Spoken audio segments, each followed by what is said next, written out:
Hey and welcome. In this video I'll be going over how to install nicehash and be going over what to mine. Before I waste any more time, let's jump into it.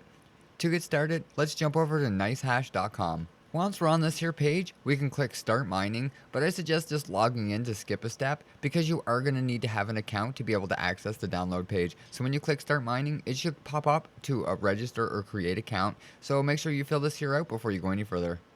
After you create an account and log in, it's going to show the dashboard page, which is going to show your mining status, a bunch of other stuff, the amount that you've mined in 24 hours, any kind of payouts or anything like that you've gotten. You just want to go over here to the mining tab. And after that, just go over to download miner or add async. Now this is just going to bring up a select mining option, which is going to give you a few different options. In here, you can pick whatever you would like. Some of the most popular options is the nicehash quick miner and the nicehash OS. I'm going to use the nicehash miner because it's got profit switching and stuff like that I kind of like and I kind of use. After you figure out what one that you want to use, just click it. I suggest using either nicehash quick miner if you're just looking for something, if this is your first time, if you're just barely getting into mining, click this one here, and it doesn't really matter too much for the settings. It'll help you out quite a bit more. But for this one here, I'm going to go with the nicehash miner, and if you're following along with the example, you should definitely take the second option, the nicehash miner. It's just going to say download nicehash miner. Now in here, it's going to say thank you for downloading your nicehash.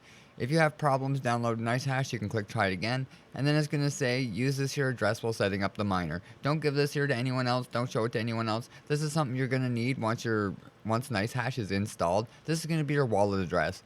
But if you're logged into the browser, all you'll have to do is just leave your browser open while you set up and install nicehash, and it should log you in from the browser. Once it's downloaded, just give it a click and it should run the installer. The installer is going to pop up and ask you a couple things for the license agreement. You're going to have to click accept and click next. Now it's going to say completing nicehash miner setup, and it's going to say run the nicehash miner. It's got a few other things in here like warning the software is recognizes miscellaneous, and the antivirus may block it. And a lot of these things are like use at your own risk. So if you're not sure and you don't want to use it, just don't. That's just as simple as it is. But this is something I've used for a while and I've had no problems with it. So I'm just going to click up finish. When it launches, it's going to ask you the terms and services again, and it's going to make you accept again. Make sure you read through these and understand what you're getting into before you click accept. It's not that it's that crazy, but it's something that you should be aware of and know what you're getting into. Nicehash miner had a little bit of a thing in the past where it kind of got hacked, so there's a lot of people that are skeptical of it. I'm fine using it because I have it caching out to another application immediately. So I instantly, first thing the amount builds up to where it can cache out, I just have it cache out. I just find that so much easier. Now, the disclaimer on the usage of the third-party softwares, this is the mining plugins that you would use if you didn't have nicehash. Like, this is going to give you the other miners that you can download, like Phoenix Miner, etc., etc. So this is just going to put them all in one package so that you can use them. Just click accept, next on English or whatever preferred language, and scan the barcode. We're just going to click login. It's going to launch the browser and use our last session. So if you were logged into the browser, this here should just connect automatically, and that'll be perfect. It says your address was sent to the app. We're not going to go to the rig. That's something you can go to and check out the stats. It'll show you a bunch of different information. We're just going to actually close that down so that we don't leak any information that we don't want to. Okay, the disclaimer on the usage of the third-party apps, you have to accept the one for each one. The XM rigs is going to be one if you want to do CPU mining, LOL miner is a common one used, and NB miner. So you're going to have to accept one or two of these before you can get started. You have to click them all before you get started, and then click restart. Okay, the antivirus here popped up and said threats have been found, and the antivirus threats have been found. Get the details. You want to open up that page. It's going to tell you that the current threat, it's going to tell you that it's a Trojan. Okay, it'll say that it detected something when you click on it. If it goes away, you will have to go into the protection history, and it should say the unwanted potential app found here. You'll be able to click on it, click yes and accept, and then you'll be able to read the details about it. So if it shows that it's a nicehash miner plugin, this is something that you'll have to click on the actions here and make sure that you either quarantine it, remove it, or allow it on device. If you're going to use this miner, you need to click allow on device, or it will not run all of the mining software correctly. The threat that was quarantined was the coin miner. This is something that showed that it was like an actual Trojan and severe. So we're actually not going to install this one here. This is something that you can make the choice when you're installing. That's why a lot of people are nervous of it, and I don't understand. Like this one here was flagged a little bit worse than the other one that was just kind of unwanted. So that lets me know maybe that CoinMiner has been compromised. and maybe not be the one for me. So it's going to be severe. I'm just going to leave it.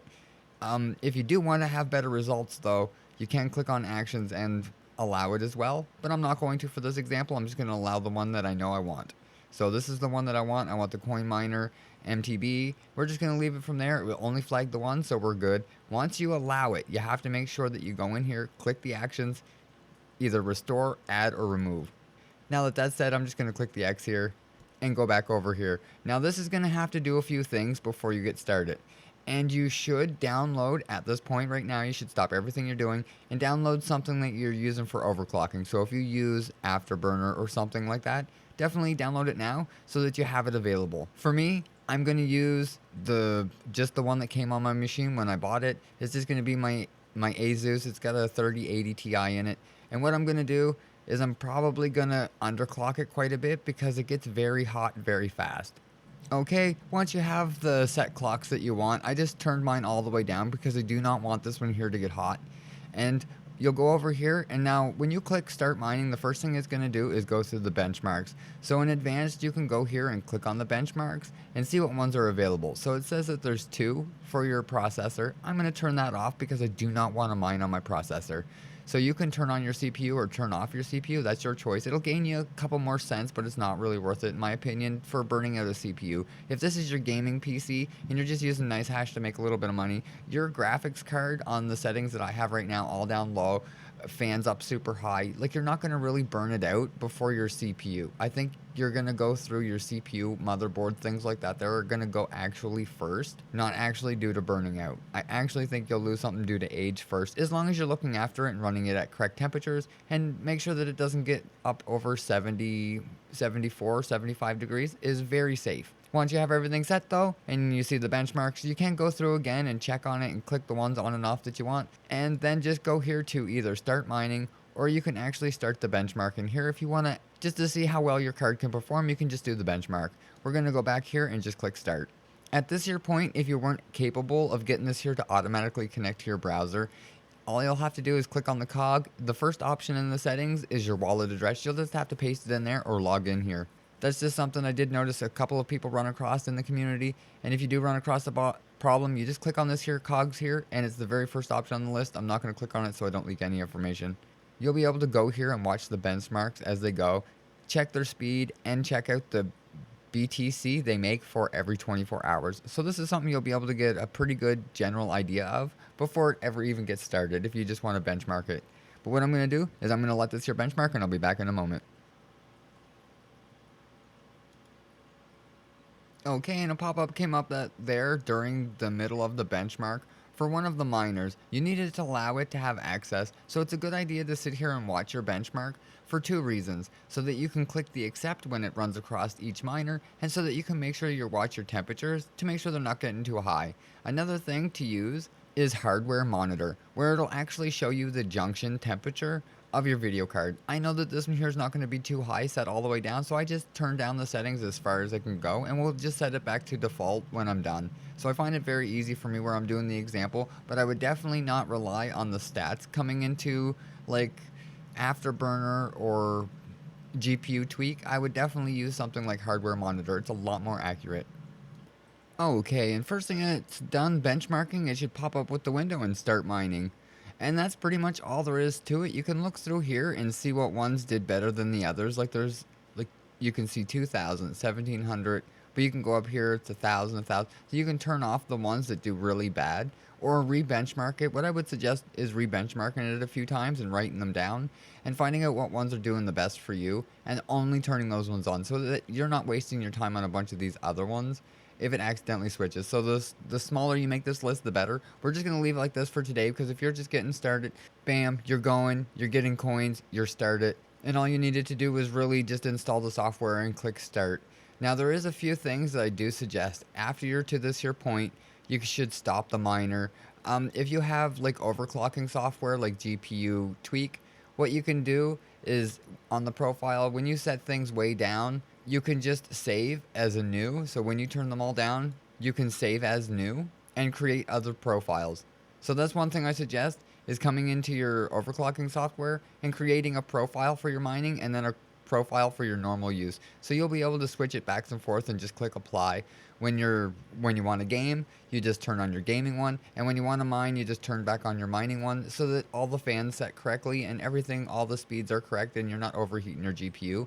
And it's just as simple as switching it back, clicking apply, shutting all this down, and cranking on your game. This is an easy way to be able to mine on a computer that you use. You can just shut this off at any time, and it's actually not affecting you too much, especially if you're just mining for fun. Now, my suggestion for what coin to mine, I actually suggest just using nicehash and mining Bitcoins. And first thing it gets to enough to cash it out to a trading exchange or a wallet of your choice, and then just cash it out to something else or trade it. I suggest just keeping the Bitcoins and trading the Bitcoins for the things that you want, or just cashing it out. That's my suggestion for now, but that's just an easy, quick guide just to get you set up with nicehash. If you're just looking to get into mining and you want to do a little bit with it, this is the easiest way to get set up. It might not be the most secure way, but like I said, just make sure that you have your payouts coming out every single time that you have enough to get a payout, and you should be fine. Save it in your wallet up until you have enough to do something with it. But that's all there really is for this one here. This is just, like I said, a quick and dirty guide to get you going.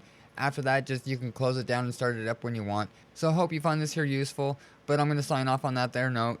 If you think I forgot or left something out, definitely leave it in the comments below. And if you like or found the video helpful, hit the thumbs up and get subscribed for more content. Thanks for watching.